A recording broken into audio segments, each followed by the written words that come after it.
最近啊，小红书忽然开始给我推送起了各种奢侈品的笔记，像什么几十万的劳力士啊，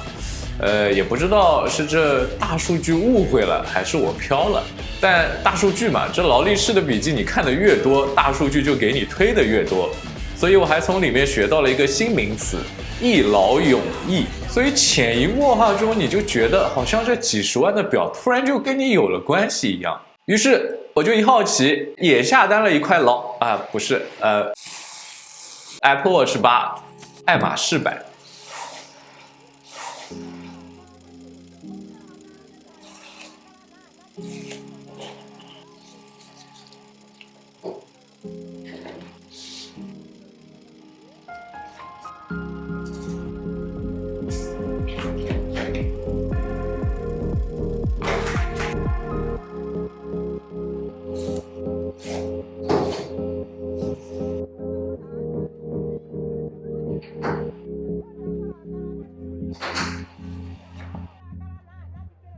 这个玩笑归玩笑，我用爱马仕版的 Apple Watch 8到今天也2周多了，所以今天视频就想和大家聊一聊这2周多以来这块表的使用体验。首先简短的聊一聊这块表作为 Apple Watch 8的部分。说简短是因为 Apple Watch 8这次就只新增了体温检测和碰撞感应2个功能。体温检测是用于追踪女性的排卵期，这个功能还是非常有意义的。我在小红书上看到有很多有多囊卵巢综合症的女士们都购买了它。对于这个功能的测试，我确实是心有余而力不足啊，所以只能交给 Emma 来测试一下。其实这个功能有个很大的点在发布会中并没有提到，那就是它的测试要在晚间才能进行，大概是因为苹果觉得晚间人体的体温更加的平稳吧。初次使用 Apple Watch 需要收集5个晚上的体温数据，每次睡眠的时间要超过4个小时，这样才能开启这个体温报表。这也就意味着，如果你想使用这个功能，就得带着 Apple Watch 来睡觉，而且表带的松紧程度也要刚刚好，因为太松的话，数据有可能就不准确了。但是这就带来一个问题了，我不知道你喜不喜欢带着手表睡觉啊，但是我相信大部分人应该是不习惯带着块表睡觉的吧。反正我能看出来 Emma 应该是非常讨厌了，因为我能听到她在半梦半醒的状态下还在调整这个表带的松紧程度，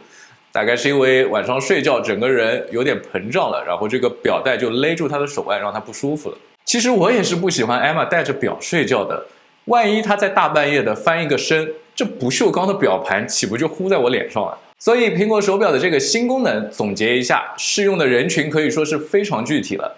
女性，而且是能适应晚上带着手表睡觉的女性。晚上睡觉都要带着手表，那自然而然联想到的一点就是电池续航了。我看到过不少网友对于 Apple Watch 的评价是，如果什么时候它不需要1天1充了，那我就买一块。但其实对我自己来说，苹果手表的电池续航从来没有给我带来过焦虑。理由很简单，它又不像手机一样是一个必需品，更多的来说，它只是一个手机的附属品。就算真的没有电了，那又怎么样呢？大不了就是少测了几个小时的健康数据。有时候如果是出远门，我甚至都懒得带上它，因为这样可以少带一根充电线。如果是平时正常的上下班作息，那它的充电速度真的是非常快了。每天做个饭的时间，洗个澡的时间，摘下来充一下，电就满了。所以即使是晚上需要带着它睡觉，电也是够用的。这是充满电的 Apple Watch 8睡眠追踪1晚上后的电量情况，醒来的时候还剩85%的电。当然啦，如果苹果可以增加 Apple Watch 的续航，那自然是更好的一件事情。接下来转入我想聊的正题，这块表的爱马仕部分。这几年我一直秉持着一个观点，那就是 Apple Watch 对我来说一直都是一个锦上添花的设备。当然，作为一个健康监测设备，它对于每一个人的重要程度一定是不一样的。如果家里有老人，那它的跌倒监测可以救人一命；如果有家族心脏病的遗传史，那它的 ECG 功能也可以提早发现相关的健康隐患。对我来说，它能够提供给我的价值暂时只有3个：移动支付、健身时的运动追踪以及配饰。而配饰功能可以说其实是这中间最重要的一个部分。作为一个搬砖人，得体的穿搭也是日常工作中不可少的一部分。场合的不同，比如日常办公、出门社交、参加会议，穿搭的方式也要随之切换，来符合不同场景对于穿搭的要求。而 Apple Watch 可以算是在这之中最保险也最不需要花心思的配饰之一了。传统的手表五花八门，价格的跨度也十分惊人。不同的场合不仅要花心思在不同的款式的搭配上，对于品牌的选择也很有讲究。我在网上常常看到有人问新人第一天上班背某某包、戴某某表是否合适，而 Apple Watch 就相对省心了，不需要担心品牌的问题。在我日常的工作和生活中，我观察到，从普通的打工人一直到公司的 CEO， 人人都戴着苹果手表。也是出于这个原因，去年我购买了 Apple Watch 7铝合金加上黑色的皮质链式表带，